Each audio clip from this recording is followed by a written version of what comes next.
Pasukan TNI 3 Matra dan prajurit dari 17 negara sahabat menggelar serbuan amfibi di Pantai Banongan, Situbondo, Jawa Timur. Serbuan ini menjadi puncak latihan bersama Super Garuda Shield dan dipantau langsung Panglima TNI Laksamana Yudo Margono.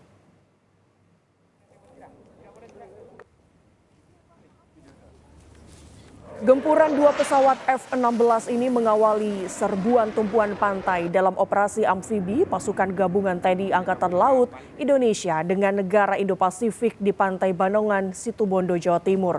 Dipimpin Angkatan Laut Indonesia, secara bergantian sejumlah tank amfibi mendarat ke pantai. Sejumlah tank amfibi Amerika jenis Landing Craft Air Cushion ini juga dikerahkan menyerbu markas musuh. Ratusan prajurit kavaleri yang turun dari tank pun langsung melakukan serangan. Latihan yang melibatkan 17 negara sahabat ini menjadi upaya mempererat kerjasama militer yang saling mendukung kedaulatan negara.